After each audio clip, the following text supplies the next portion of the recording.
ketika orang Yahudi melihat orang banyak itu, penuhlah mereka dengan iri hati dan sambil menghujat. Mereka membantah apa yang dikatakan Paulus.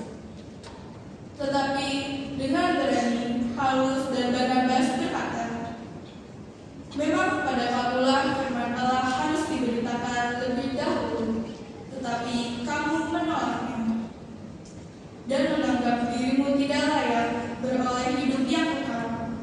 Karena itu kami berpaling kepada bangsa-bangsa lain, sebab inilah yang diperintahkan kepada kami. Aku telah menentukan engkau menjadi terang bagi bangsa-bangsa yang tidak mengenal Allah, supaya engkau membawa keselamatan sampai ke ujung bumi." Mendengar itu, bergembiralah semua orang yang tidak mengenal Allah, dan mereka memuliakan firman Tuhan. Dan semua orang yang ditentukan Allah untuk hidup yang kekal menjadi percaya. Lalu firman Tuhan disiarkan di seluruh daerah itu. Tetapi orang-orang Yahudi menghasut perempuan-perempuan terkemuka yang takut akan Allah dan pembesar-pembesar di kota itu. Begitulah mereka menimbulkan penganiayaan atas Paulus dan Barnabas dan mengusir mereka dari daerah itu. Akan tetapi Paulus dan Barnabas membebaskan debu kaki mereka sebagai peringatan bagi orang-orang itu, lalu pergi ke Ikonium dan murid-murid di Antioquia penuh dengan sukacita dan dengan Roh Kudus. Demikianlah sabda Tuhan.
dari segala bangsa dan suku, kaum dan bahasa. Mereka berdiri di hadapan tahta dan di hadapan anak domba dengan memakai jubah putih dan memegang daun-daun palem di tangan mereka.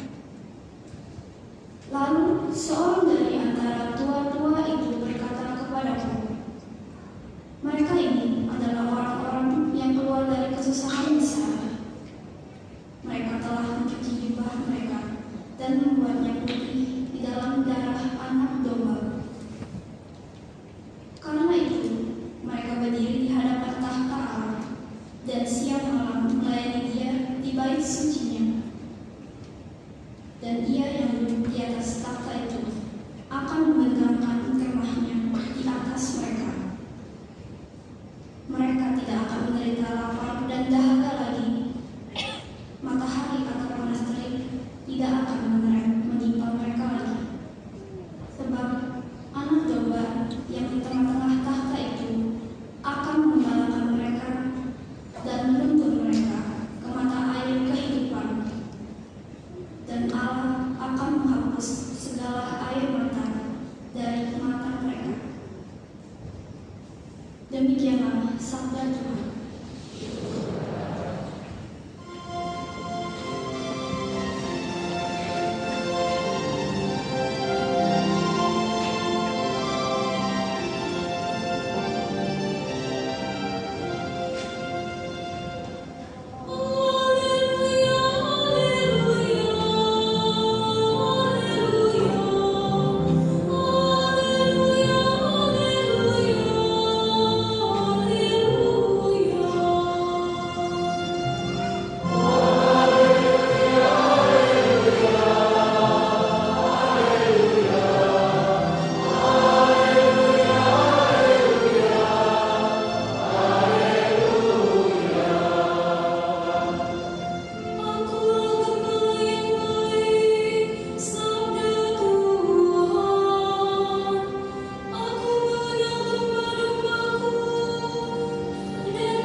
Tuhan bersamamu.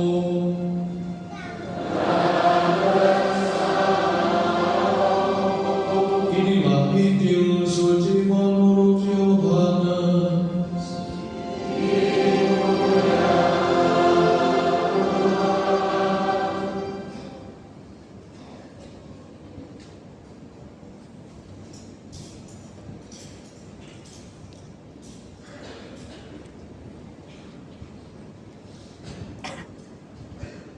Kita membaca Injil Yohanes bab 10 ayat 27 sampai dengan 30. Pada suatu hari Yesus bersabda, "Domba-dombaku mendengarkan suaraku. Aku mengenal mereka dan mereka mengikuti aku. Aku memberikan hidup yang kekal kepada mereka dan mereka pasti tidak akan binasa sampai selama-lamanya. Tidak seorang pun akan merebut mereka dari tanganku. Bapakku yang memberikan mereka kepadaku lebih besar daripada siapapun. Tidak seorang pun dapat merebut mereka dari tangan Bapa. Aku dan Bapa adalah satu." Demikianlah sabda Tuhan.